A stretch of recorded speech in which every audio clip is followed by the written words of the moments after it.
सुनी भगवान जन बिहान हो खेती में जवान हो खेती आज राजा जी के कोलवे में जवान हो खेती आज राजा जी के कोलवे में जवान हो खेती आज राजा जी के कोलवे में जवान हो खेती सुनी सुनी भगवान जन बिहान हो खेती सुनी सुनी भगवान जन बिहान हो खेती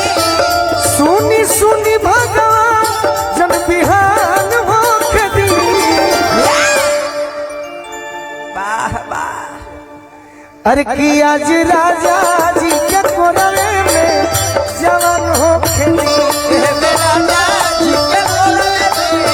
जवान हो खेती आज राजा जी के कोलवे में जवान हो खेती आज राजा जी के कोलवे में जवान हो खेती बेटा जब हरी हरी चुड़िया अपना बना ले बुझ बाल गोरे कन्हैया बेटा जब हरी हरी चुड़िया अपना बना ले बुझ बाल गोरे कन्हैया जी के कोलवे में जवान हो खेती आज राजा जी के कोलवे में जवान हो खेती रहे तो तहरा बस के नहीं के प्रयास ढेर मत करो राजा जी के ओठा में ओठ जब सोटी उठ जब सोती हो उठ जब सोती अच्छा भाई हमारे केशव जी के बहुत बहुत स्वागत क्या बात पिंटू भैया के छोटे भाई वाली बहुत बहुत धन्यवाद अति सुंदर राजा जी के ओठा में ओठ जब सोटी उठ जब सोती हो उठ जब सोती भूख भूख बड़ी हमारा दिलवा के मोती रात भर लभ के दरिया में रात भर लभ के दरिया में नेहन हो खेती अच्छा ये भैया के जन्म में आई बनी जा चली खूब शुभकामना बा किराऊ उम्र लंबा होके हमरो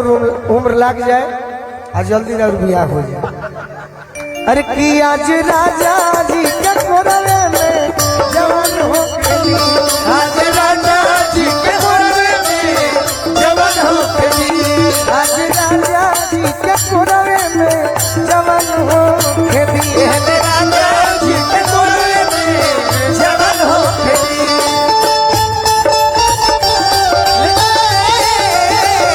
हुआ दान को हुआ दान को हुआ दान को हुआ दान को जवानी तुरने हुआ दान को हुआ दान को हुआ दान को हुआ दान को आज राजा जी के कोलवे में जवान हो खेती तेरे राजा जी के कोलवे में जवान हो खेती रोआ गनगनाई पिया कोरा जब उठई है कोला जब उठाई है हो कोरा जब उठई है ठाकुर मनोज हमार जियरा जुड़ई है जिया जुड़ाई है हो जिया जुड़ाई है ई अरऊ गोलू राजा के वाह अरे परेशान होके दी अरे भाव ना देबू तो मन से नाचो कोनो बात नहीं सही अरे कि आज राजा जी के कोलवे में जवान होके आज राजा जी के कोलवे में जवान हो खेती यही जे होली हो जाए जे मेजर में होली हो जाए यही जे होली पर नाच कर लो